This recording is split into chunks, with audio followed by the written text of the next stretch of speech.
იქნება ამ სეზონზე, ჩვენ წინა სხვადასხვა მეოთხე სეზონია, წინა გადაცემებში არაერთი თემა წამოვიწყეთ და მე ვთქვით, რომ ამ თემებს აუცილებლად გავაგრძელებდით. აი, ერთ-ერთი პირველი, რასაც აღნიშნავ, ეს არის კამპანია მუნიციპალიტეტების პოპულარიზაციის შესახებ. აი, თქვენ გახსოვთ, რომ ჩვენ გქონდა გადაცემა გორზე, კასპზე არ ქონია, ერთ-ერთი პირველი იქნება, სადაც კასპი არის უნიკალური ძეგლებით სავსე. ძალიან საინტერესო ხაშურზე ქონდა, ხაშურის მუნიციპალიტეტს ასპინძა. მე ვიღამ აღმოვაჩინე სწორედ ამ შენი რუბრიკის ასპინძა. ეგრე ვარ მთელი საქართველოს ელზა რო არ მყავდეს, მე რა ვიცი. არ ვიცი თვითონ. და ქონდა ასევე რუსთავზე. გორის შემთხვევაში ქონდა მხოლოდ ქალაქი გორი და არა მუნიციპალიტეტი, იმიტომ რომ გორის თლიან რეგიონში არის აი ძეგლები, რომელსაც ჩვენ ხშირად გიდები ვეძახით, სავალდებულო სანახავი ძეგლები. ანუ რას ნიშნავს სავალდებულო ძეგლები? აი მოქალაქე მაგალითად თუ უნდა რომ მას კონდეს აი რაიმე წარმოდგენა შეიქმნას, ანუ რა მემკვიდრეობა აქვს, საცხოვრობს და ასე შემდეგ, არის ნუსხა, რომელიც ძეგლებისა, რომელიც აუცილებლად უნდა კონდეს ნანახი და აი პერიოდულად ყველას შეიძლება თავისი ნუსხა აქვს, ეხა ისტორიკოს და სხვა ვინმეს, მაგრამ აი მაგალითად მე წარმოგიდგენთ ათეულებს იმ ძეგლებისა აუცილებლად სანახავი ძეგლები აი როგორც მოქალაქეს აუცილებლად რომ მოიმზადეთ იმისთვის როგორ შეგხვდება აი ნამდვილად ესეა აი ძალიან მნიშვნელოვანია იმიტომ რომ ამ ქვეყნის აი წინ წასაწევად რაც აი ჩვენ გვაკლია და ეს ყველაფერი ნაბიჯი ჩანს ეს არის გჭირდება მაღალი მოქალაქეობრივი პასუხისმგებლობის შეძენა ძირითადად ახლა სადღეგრძელოებშია გამოსახული გამოხატული აი ზოგი თქვათ იქ ლექსებს ამბობს ზოგი თქვათ ჩოხას ჩაიცმევს და რაღაცა ეს გონია ქართველობა Facebook პოსტები ახლა ძალიან მოდაში შემოვიდა ამიტომ აი აბსოლუტურად სხვა რაღაცა არის და პოსტები სადაც აბსოლუტურად სხვა არამნიშვნელოვან ამბებზე არის ხოლმე ყურადღება გადმახვილებული და ყოველთვის ასეთი პოსტები თავს ხუჭავენ ძირითად პრობლემებს. ხო, ძეგლებზე თან როგორ არის ცელზე? ეხლა მაგალითად სესილის მისი წარმოშობის ადგილის მიხედვით დარწმუნებული ვარ ემოციური კავშირი ხელა აქვს ქუთაისთან რომ მე ალბათ ქუთაისელი არ მეგულებო ვისაც შეიძლება გელათ ისე არ ტკიოდეს მაგალითად როგორც ეს ანუ ვერც მოიტყუება რომ არ ტკივა იმდენად ტკივა ჩვენ თითქოს აი მივეჩვეთ რას იცი აი მაგასო ბუნებრიობის მიღმა ვეღარ ვეჩვევით სხვა აი რაც ჩვენთან ახლოს არის შეიძლება წარმოშობა გვაკავშირებდეს შეიძლება ბავშვობა გვაკავშირებდეს ის იმას ვართ მიჩვეული რომ თითქოს რაღაცა სადღეგრძელოებშიც თუ სალოცავად დასასვლელად თუ მოსანახულებლად თუ განცდით, მაგრამ იმის მიღმა რამდენი რამ არის რაც არ ვიცი. ძალიან დიდი რამ. ხო, აი ამაზე რამდენად ღირს მნიშვნელობა ყურადღების გამოხატვა, იმიტომ რომ მე მგონია რომ მენანება იმდენი ძეგლი, რამდენი ძეგლი იქნება. აი ხა ძეგლებზე ზუსტ თქვენ კარგი კითხვა დასვით, ამ ძეგლებს კიდევ ცოტა ცვლილება რაღაცები დაგვემატა და აუცილებლად გაგაცნობთ რიცხობრივ მონაცემს, რა შეგვიძლია ვნახოთ და ზოგადად რასთან გვაქვს საქმე ჩვენ ძეგლებთან მიმართებით და ერთი რამ კიდე რა შეგვიძლია რომ ვთქვათ, რომ ჩვენ გიდების შემთხვევაში ჩვენ მარტო კი არ ყვებით ვთქვათ რაღაც ისტორიას ჩვენ ვუწევთ ორგანიზებას, მარშრუტებს და ვატარებთ ტურებს, ამიტომ ადგილზე ჩაქვავს ადამიანები და მარტო ვთქვათ უცხოელი სტუმრების მასპინძლები არ ვართ. აი, ერთ-ერთი მთავარი მისია მე ჩემ თავზეც ვიტყოდი, რომ ეს არის ადგილობრივმა მოქალაქემ იცოდეს უფრო მეტი. ალბათ თქვენ გიდებს გიწევთ მოყოლა ამ ძეგლების წინა ცხოვრების შესახებ, რა ხდებოდა საუკუნეების წინ, მაგრამ ალბათ ბევრად უფრო წელგამართული იქნებით ხალხთან თხრობის დროს თუ გექნებათ შესაძლებლობა მათი ახალი სიცოცხლის შესახებაც მოყვეთ, უბრალოდ ეს სიცოცხლე უნდა მივანიჭოთ. რასაკვირველია, აი აქ ჩანს სწორედ აი ეს მოქალაქეობრივი პასუხისმგებლობა, რაზეც ვსაუბრობ. ეხლა რაც შეეხება ისტორიულ დოკუმენტებს, აი რა არის თვალშისაცემი ჩვენს ქვეყანაში და რასაც უნდა გავუწიოთ, მე ვფიქრობ, ერთგვარი წინააღმდეგობა, მოგეხსენებათ ისტორიული წყაროების კატასტროფული სიმწირე გვაქვს და ეს სიმწირე ქმნის 1000 ინტერპრეტაციას. აი ისტორია ინტერპრეტაცია არის უკვე თქვა ვიღაცა რაშიც 100%-ით ვეთანხმები, მაგრამ აი ესეთ დროს, ანუ რას ვიღებთ შედეგად? ეს არის გაზვიადებული, გაზღაპრებული ისტორია, რაღაცა გაბერილი რიცხობრივი მონაცემებით, რომელიც დროსა და სივრცეში არის აცდენილი. ანუ ასეთი ამბები და ასეთი ისტორიის მოყოლა არაფერს არ იძლევა.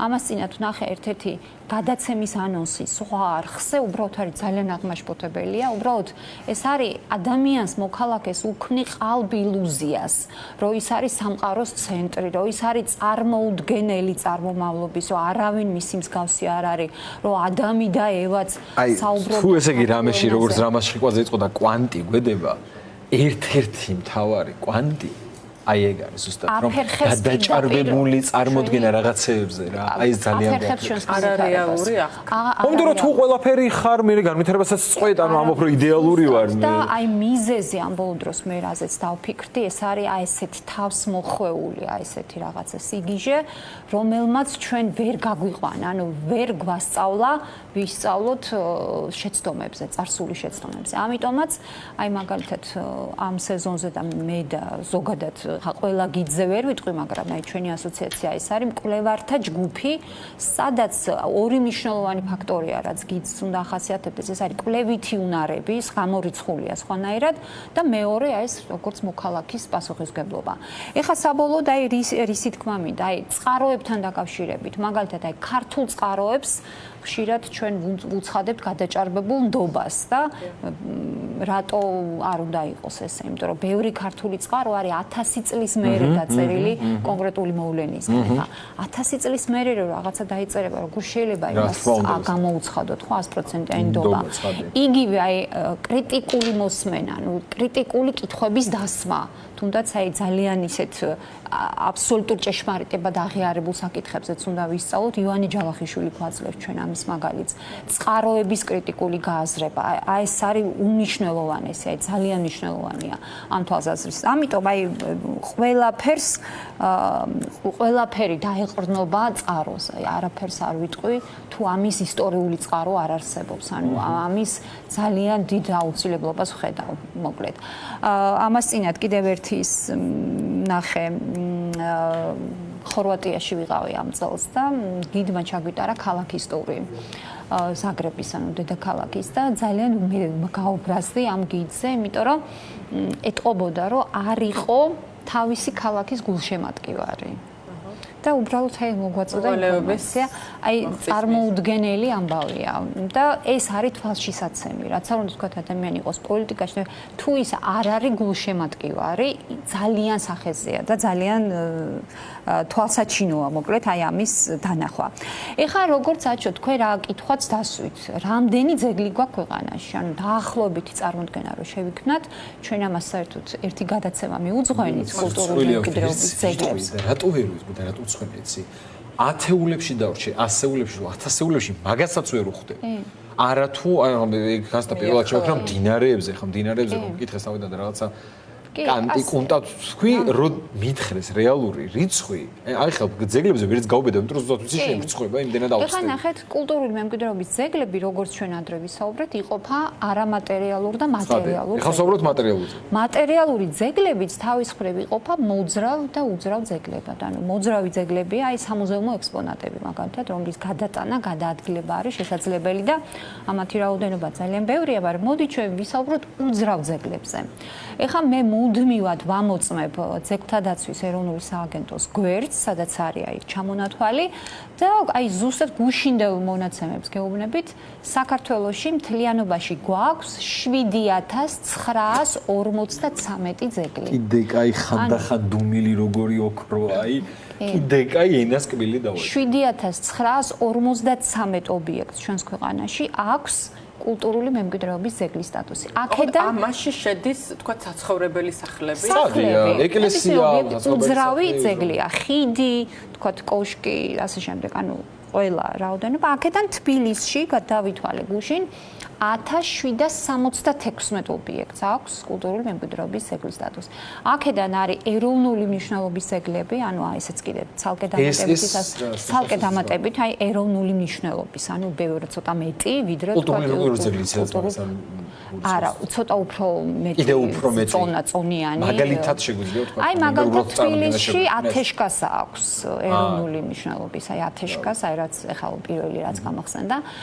და წარმოიდგინეთ ეხლა როგორი ამბავია. ეს გვერდი როგორ არის მოწყობილი ხა ამ გვერდზე მე ძალიან ხშირად ვსაუბრობ. მაგალითად არის ჩამონათვალი ამ კულტურული ძეგლების, არის მითითებული აგების თარიღი, აი როგორ დაგვეხმარება აგების თარიღი, არის მითითებული მისამართი, სად მდებარეობს და ბოლოში არის რეესტრში როდის არის შეტანილი და პლუს აი რამე დამატებითი სტატუსი ხო არა აქვს აი ესეთი ამბავია.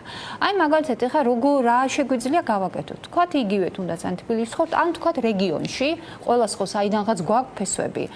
მე პირადად ნახე რომ ჩხოროწყუში, სამეგრელოში, რომელიც არის ძალიან პატარა მუნიციპალიტეტი, მაგრამ ძალიან მრავალფეროვანი, 27 ობიექტს აქვს კულტურული მემკვიდრეობის ძეგლის სტატუსი. აქედან 8 ძეგლი ყოფილა სოფელ ახუთში, ჩემ სოფელში. აი გახარებული. ეს აღმოჩენის კი, რამდენიმე კი ყველა არ მაქვს ნახე, მაგრამ ერთი 5 მაინც. აი ასეთნაირად ვთქვათ, სადაც ვართ, თუნდაც ერთი კვირით შეგვიძლია მუდმივად გადავხედოთ აი ამ ნუსხას და შეგვიძლია ეს ჩვენს ქუჩაზე მაგალითად არსებული ძეგლები, ჩვენ სოფელში არსებული ძეგლები მოვინახულოთ, მე რაღაც ინფორმაცია მოვიძიოთ და ესეთნაირად ადამიანი ხდება არა მხოლოდ აი მაცხოვრებელი, არამედ აი გულშემატკივარი და შესაბამისად პასუხისმგებლიანი მოქალაქე. აი ეს მიმართულება აი ძალიან მნიშვნელოვანია რომ გქონდეს. კიდევ რა გვექნება? ესე იგი ჩვენ დავიწყეთ კიდე თემები, რომელზეც არ გაგვიგრძელებია, იმიტომ რომ იმდენად ბევრია მასალა მიმართულებით, აი აბსოლუტურად აი ულიმიტო რაოდენობის თემებია, აი ამიტომ გვიწევს ხოლმე თქვა არჩევნის გაკეთება, რა განვიხილოთ, რა არა. აი დავიწყეთ უცხოეთში გადახვეწილი ქართველები, აი თუ გახსოვთ იქ რა წარმატებებს მიაღწიეს აი გიორგი მაჩაბელი, გრიგოლ კობახიძე, ჯორჯ კობი, ჩვენ აი შანელის მოდელი ქალები და სხვა უამრავი რამ ეს სამაგონებელი ისტორია. კი, ეს რუბრიკაც გავიცნოთ უფრო ახლოდან ჩვენი თანამემამულეები, რომლებმაც აი ახალი სიტყვა თქვეს უცხოეთში, აი ახალი საოცრებები ჩაიდინეს. და ასევე ქალების თემა, თუ გახსოვთ სესილი, აი კი მაქვს მე 40 კაციანი სია, მაგრამ 8 ქალი ავირჩიეთ, რომლებიც აი რაღაცა კონკრეტულ სიტუაციაში რაღაც გადამწყვეტი როლი რო შეასრულეს ამ ადამიანებმა. აი ესეთი ქალები და ეს ქალებიც უნდა გავიცნოთ დამატებით ამ ქალების შესახებ აუცილებლად უნდა გავაგრძელოთ ეს ისტორია. ასევე ძალიან საინტერესოა პროექტები, აი მასშტაბური პროექტები, რომელმაც შეცვალა ქვეყანაში ძირეული ცვლილებები შეუწყო ხელი, მაგალითად ესეთი იყო ტელეგრაფის გაყვანა, სატელეგრაფო ხაზი, ეს მე-19 საუკუნის 60-იან წლებში, როდესაც Siemens-ების კომპანიამ აი ლონდონიდან კალკუტამდე 11,000 კილომეტრიანი ბოძები, ანუ წარმოუდგენელი მასშტაბის პროექტი განხორციელდა და ამან განაპირობა ის, რომ საქართველოს იყო აი აბსოლუტურად ევროპული ქალაქი, პრემიერა რო გაიმართებოდა ევროპაში, იმ წამსვე ძალიან ცოტა ხანში იმართებოდა საქართველოში, ამას ტელეგრაფის განვითარებამ შეუწყო ხელი. ასევე სხვა მასშტაბურ პროექტებში იყო თბილისის მეტროს ისტორია, აი როგორ მოხდა თბილისის ზღვის პროექტი, რომელმაც სოციალისტ ინჟინერი გამოუჩინა. მართლა? კი, რუსთავის და მარჯანიშვილის მეტროს თენგის სხვადასხვაგვარი. ძალიან მიხარია ხომ რომ ყოველთვის როცა მარჯანიშვილის რუსთავის შემაკავშირებელ გვირაბს როცა აშენებდნენ, მანდ იყო და რაღაც ეს ფოტოების ნანახი მოგზა ძალიან სასწაული. შვენიერი, მან დიდი ამბები იყო, კი ბატონო. თბილისის ზღვის პროექტი, რომელმაც საერთოდ კლიმატი შეცვალა ქალაქში და ძალიან დიდი საქმე გაკეთდა ამით. ასევე დაგვრჩა უამრავი, მაგალითად, აი როგორ შენდებოდა რკინიგზა, რა ნებართვების მოპოვება როგორ ხდებოდა, ანუ ძალიან საინტერესო ამბავია, მასშტაბურია ენგურხესი. ანუ რაზეც აი შეგვიძლია ჩვენ დამატებით ვისაუბროთ, აი ცხეთის ბირთვული ლაბორატორია კიდე აი ჩამონათვალში ძალიან დიდი გრძელი სია მაქვს, რომელზეც აუცილებლად ვისაუბროთ ძალიან ბევრი. უამრავი და ბოლოსკენ ვიტყვი აუცილებლად თბილისი. თბილისი არის ჩემი მთავარი პროექტი, ანუ რაც ძალიან ბევრი რამე მაქვს მომოძიებული. ოხ, როგორ მიყვარს თბილისის შესახებ და ერთი ესეთი კონკრეტული ქუჩების ისტორია, კონკრეტული უბნების ისტორია. ჩვენ ერთი უბანი გქონდა დიდუბე მხოლოდ, ჯერჯერობით სხვა უბანი არ გაგვიხილია, მაგრამ აი ცალკეული უბნები და ესეთ რუბრიკას შემოგთავაზებთ, ეს არის ერთი სახლის ისტორია. იმიტომ რომ თბილისში არის სახლები, ისეთი სახლები, სადაც ძალიან ბევრი მნიშვნელოვანი მოვლენა ხდებოდა და მარტო ერთ სახლზე შეიძლება მთელი 2 დღე საუბარი, იმდენად ბევრ ამისთან არის ეს ყველაფერი დაკავშირებული. ასეთი სახლებია მაგალითად ინგოროყვას 14 საოცარი სახლი, აი არ ვიცი, იქეთ რომ მაქვს ხოლმე ის მარშრუტი, იმ სახლთან კარგახანი, იმ სახლის ისტორიას. ინგოროყვას 4 ის ეზო რომ აქვს და ჰასკი რომ არის გარე ეს სადაც მარჯორი და ოლივერ უორდროპი ცხოვრობდა ეს სახლი და სადაც თვითონ პავლე. მანამდე ინგოროყვაზე ბევრი ეგეთი შენობა იყო. დასაწყისში ეგრეთ წოდებული ეშმაკის სახით თუ ასე არის ცალკე ამბავი ინგოროყვას ქუჩა, არის ცალკე მიმართულება, ასე მგონია. ნამდვილად. ესეთ სახლების ხვებიც არის, აი ასათიანის 42 მაგალითად, სოულაკის ტურზე ყველაზე დიდხანს მე მგონი იმ სახლის წინ ვლაპარაკობ ხოლმე. ანუ ასეთი რუბრიკა აუცილებლად გვექნება და სხვა უამრავი თემები, რაც უფრო სხვა თვალით შეგვახედებს ჩვენს ქვეყანას, ქალაქს და ჩვენს მემკვიდრეობას. სად უფრო გვიჭირს შენი აზრით? მაგალითად რატო სამკითხებს? მე ელზას ტურებში ყოფნას აქვს თავისი დადებითი და უარყოფითი მხარეები. დადებითი არის ის, რომ absolutურად სხვანაირად ხედავ მე მაგალითად თბილისს, სოლოლბაქს, ვერას ტურებზე. უფრო დიდია. ცუდი არის ის, რომ რა სირცხვილი გეუფლება.